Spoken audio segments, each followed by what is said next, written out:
All right, Matt Gouge, get better every day. I'm excited. I've got Dre Baldwin, Dre all day. We're gonna get into a bunch of stuff, Dre. I want to know how you parlayed walking on to a D3 basketball program to a 9-year professional career in basketball. Want to talk about one of the 35 books you wrote, some of the subjects you talk about in TED Talks, and so let's just start with who is Dre Baldwin, and we'll go from there.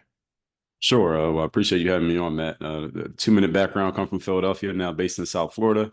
Uh, like as you said, only 1 year high school ball, walked on to play D3 ball, parlayed that into a 9 year pro career, which I'm sure we'll talk about. While doing that, I started publishing to this brand new platform called YouTube, and that's where I started to build an audience of basketball players. They eventually started asking about mindset because they found out about my background, and they saw how consistently I was posting on YouTube. And this is before that was a normal thing to do. And that's when I started talking about the foundational pieces, the mindset pieces that became the foundation of work on your game. Those videos talking about mindset became my segue into a different audience because people who didn't play basketball started seeing the mindset content. And they said, well, Dre, even though you're talking to basketball players, that applies to us as well. And that told me, here's how I can segue out of the sports world into the professional world, the business world, because I always knew I wanted to get into business after sports. And that's exactly what I did. So I stopped playing ball almost 10 years ago. And this is what I've been doing full time ever since. I love it. I love it. And man, I can't tell you how many people I talk to that Mm, are phenomenal business professionals, entrepreneurs, or what have you, that came from a mm, sports background. And so I love that whole conversation around, why, what translated. And before we jump into that, like all the stuff that's serving you in business that you learned your time playing basketball, tell me some of the stuff that helped you because it's funny. I've got a high school freshman and I've got a fifth grader, and I see mm. these kids. There's levels to this stuff, and so I know how hard it is. Near impossible to play basketball at the professional level. So it takes massive amounts of like what you talk about. Mental toughness and discipline. What was that journey like for you? I'm just genuinely curious. Well, the journey was a challenging one, as you said. So I came from a Division III college. So it's not like you have a bunch of players who came before you who can take you under their wing and say, here's how you go play pro coming out of here, because there wasn't anybody. So coming out of college, luckily I had one teammate who knew some people who had played overseas. So he was basically the only person who had any information. And he told me, hey, you got to go to these events called exposure camps, because we both understood that coming out of our school alone wasn't going to be enough to get recruited to play pro. We would have to go and do something extra in addition to having played college ball, which is what I ended up doing. I went to this event called an exposure camp. For those who don't know what that is, it's kind of like a job fair, but for athletes. And you pay to go to these events. So it's a paid event, and it's about 200 guys who all think they're good enough to play pro. And you have 2 days to prove that you are actually good enough to play pro, because the audience is a bunch of decision makers from the pro basketball world. And I went to a event like that in the summer of 2005. I had to negotiate from my job. I used to work at the gym called Bally Total Fitness. I don't know if you remember them, Matt. Oh yeah. They're out of business now, not because of me. I did a lot of selling for them, but I had to negotiate with my boss to get a weekend off so I could go to this exposure event, and I did, and played pretty well there. And I leveraged the scouting report and the footage from that event to get an agent, and that agent helped me get my first job playing overseas. So that's the short story of how I got started playing pro ball.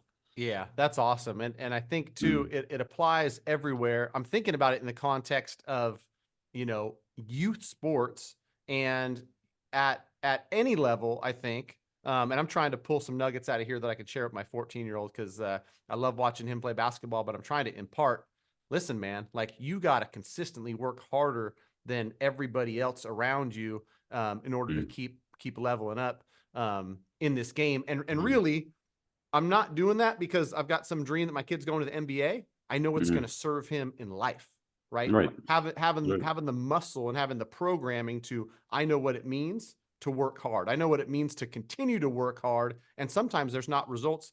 I'd love to hear from you, you know, throughout the journey, even before becoming, a professional, what you would do to continually, work on your game and hone your craft when you know every game doesn't go great, every season probably isn't what you dreamed of it.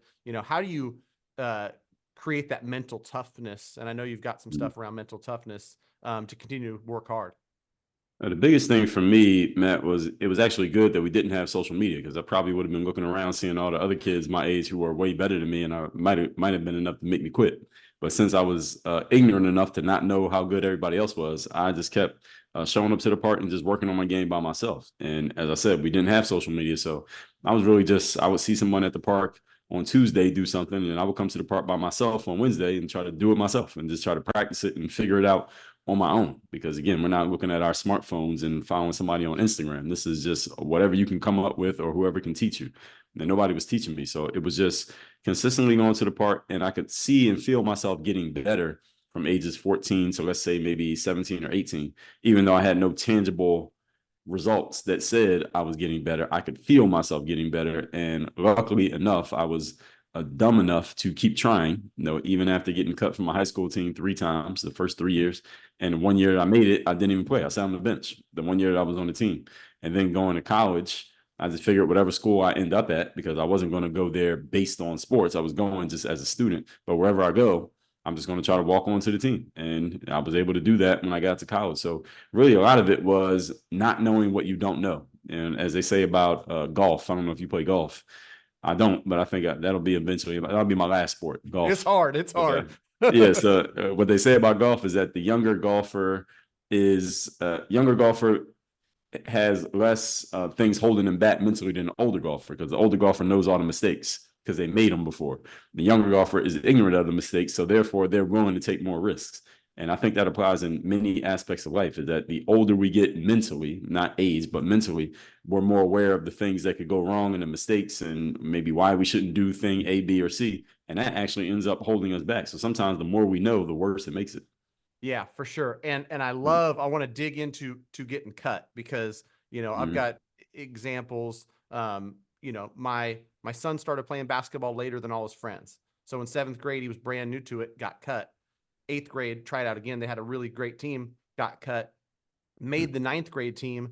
And I thought to myself, what a gift. What a gift to get cut, keep working hard, and make the team, because that's how life works. That's how business works.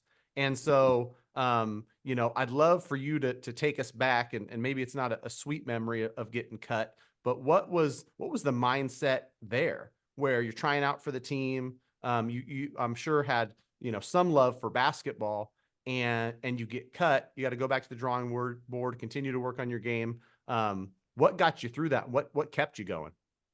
Well, so I remember my mom sent me to the rec center in my neighborhood to go try out for a team. And I was maybe 10 or 12 years old. And I wasn't even playing basketball that much, but she was just like, okay, let's try the basketball team. And I got cut on those teams, and I was upset just because of the embarrassment of getting cut. I didn't even belong on a basketball court, period, let alone on the team at that time. But then when I got to high school and I got cut in my 9th and 10th grade years, it wasn't a surprise to me, because I knew that I wasn't that good of a player. And I could see that the other players around me, they were better and they had more experience. So it made sense that I got cut from the team. So it was disappointing, but it wasn't devastating. Now, my junior year, I thought I was actually ready, but I didn't play too well at tryouts. I just got a bad matchup with a guy who was older, and he was a senior. He was stronger than me, and he just kind of scored on me a bunch of times. So I knew I wasn't going to make the team that year. And then my senior year, I was ready, and I did actually make it. So when it came to getting cut, and your question was what allowed me to kind of get through it?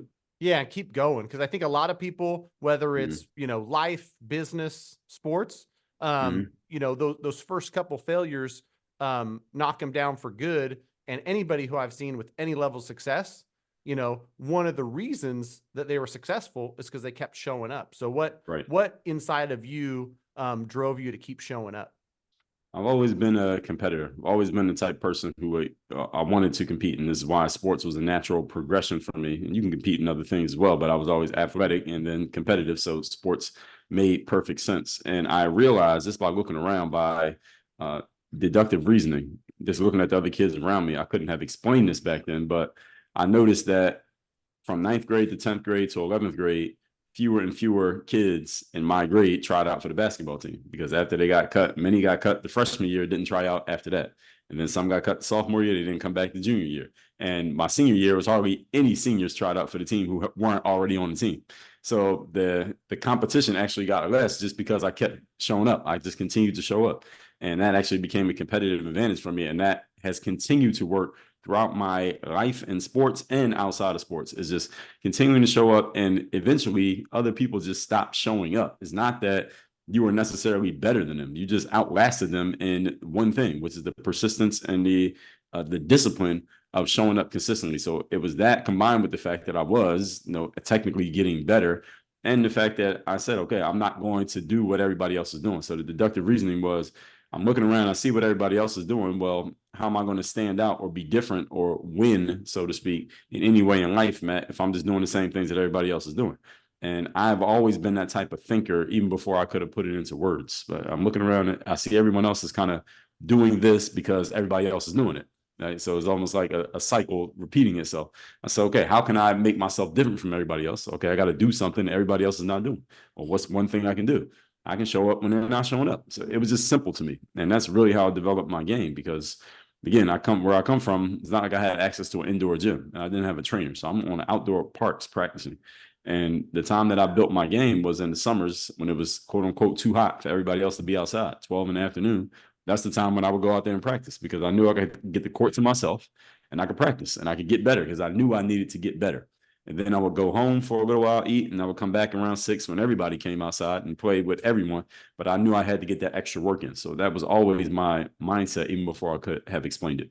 I love it. The get better every day mindset was implanted. You didn't even know it. So I want to highlight something, because this is pure gold, because it applies to everything. It applies to life and health and business. You continue to show up and you realize that round after round after round, in your case, the different years of high school basketball, less people were showing up, especially those ones who had tried out and failed. This is how great businesses end up surviving and thriving, is that they outlast others. So for the Get Better Everyday listener, I want to make sure that they heard that, they get that. A lot of high-level performers, in your case, professional basketball career, in your case, speaking and books and the entrepreneurial journey, it's the same formula. You show up, you get better every day, and you outlast others who might, at the first hurdle or the second hurdle, just throw in the towel and give up. So that's awesome, man. I love that story. I love the stories that aren't just, oh, hey, I went after some goal and I just hard charging and I achieved it.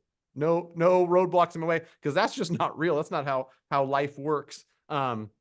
I'd love for you to talk to us about work on your game, because I know you're taking all these fundamentals and you're teaching folks, which I commend you for. I know you've been on YouTube longer than most people realize YouTube's been around, right? And with the basketball stuff and the entrepreneurial stuff. What was the foundation for work on your game, and what are, some snippets from that you'd love to share with the Get Better Everyday listener? The foundation, Matt, was a video I made in 2009. I was in a 24-hour fitness, and at this time I had a nice little audience of players who were watching me on YouTube, but I was only putting my content out sporadically at the time. And these players were always asking for tips and advice and help on getting better, because they saw that I was a resource for them. And one thing that I realized was that a lot of these players weren't really practicing as much as they needed to be, but they were watching YouTube maybe more than they were even practicing. So I made this video where I just said to them, listen, you all see where I'm at, because I actually recorded this in a 24-hour fitness at 4 a.m. I just happened to have my camera with me, because this is right when I was starting to realize content is a thing. So let me have my camera with me everywhere I go, just in case I get an idea. And I'm recording this video, and I said to the players, the reason why many of you can't play is because you all are watching me practice, but you're not practicing. All right. So you're playing Xbox, you're hanging on the corner, you're watching YouTube, but you're not actually developing the abilities that you see that I have. So what you all need to do is stop watching YouTube, stop watching my video, and go work on your game. And I said that in the video, and a lot of players really love that phrase, that work on your game phrase. And a lot of people just started repeating that back in the comments. And I would see people in the streets in Miami, and they would say it back to me. So I realized that phrase, what I loved about it was that it encompassed everything. It wasn't limited to sports. So the foundation of it became, over time, as I started talking about the mindset piece, which came about a year or so after that moment, was discipline, showing up every day to do the work, confidence to put yourself out there boldly and authentically, mental toughness to keep showing up and putting yourself out there even when the success you've expected has yet to occur, and the personal initiative to go and make things happen instead of waiting for things to happen. Those became the foundational pieces of working on your game as far as the mindset goes. And then as we got to working with entrepreneurs, we added in strategy, systems, and accountability. I love it. I love it. Yeah. And a quote that just popped into my head from my friend Matt Ishbia, who happens to own the Phoenix Suns, and he played Yeah. ball, albeit, you know, off the bench at Michigan State. Um, if your screen time outweighs your practice time, don't complain to me about your play time, something to that effect, right? Because I Mm-hmm. think that's more relevant than ever, you know, whether it's kids or even, you know, young adults. If you're, you know, watching more basketball than you're playing, like that applies Right. to anything. You got to put in the work. There's no replacement for getting out there with a ball. In your case, you know, it's not a fancy indoor gym. It's outdoors, and you said you grew up in Philly, right? So that was out on the playground in Philadelphia. Right. Um, and I think that that's something that might get lost on some of the younger generation is another great quote from just a buddy of mine. You know, don't talk about it, be about it, right? Like, Right. don't talk about basketball and watch basketball more than you're out there actually practicing the game of basketball. And Right. then insert any word you want, whether it's mortgage, real estate, business venture in for basketball, and you've got to do. There's no replacement for doing the work. So as far as doing the work, what's the latest thing that you're up to? What's your main focus now on the entrepreneurial journey? Biggest thing now is we just want to make work on your game ubiquitous. So when we talk about personal and professional development, so when you say just do it, everybody knows what that means. That's Nike, how Nike's established in the athletic apparel space, or just when it comes to sports, period. And we want work on your game to be that when it comes to personal and professional development, because I mean, the phrase works. I mean, we just need to get more people to know about it. And most of your audience, I bet, never heard of me before we had this conversation. So my job, our job over here is to get the word out about what work on your game is, where it came from, and know why it's valuable to people, and spread it far and wide. That's the biggest thing, big picture that we're working on. Right. Yeah. And I agree with that wholeheartedly. So I'm behind you. I'm going to share it as much as I can. You know, I whether appreciate it. it's sports, whether it's business, if you want to get better every day, the key ingredient is to work on your game. So Mhm. dreallday.com. I know you've got your YouTube channel as well. Anywhere else people can find you, follow you.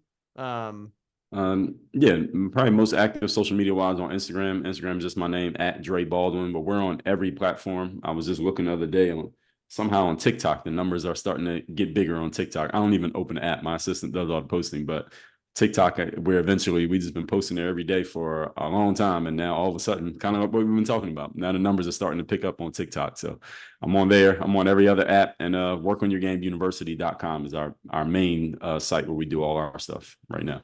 Awesome, man. I appreciate your time so much, Dre. I'll continue to follow you, and one thing I'm starting to do now is follow up. So maybe we'll follow up with you in a year and see where that's at. And Excellent. We'd love to. I'll continue to work on my game. I know you continue to work on your game. Thanks again, Dre. Thanks for having me on. Appreciate the opportunity.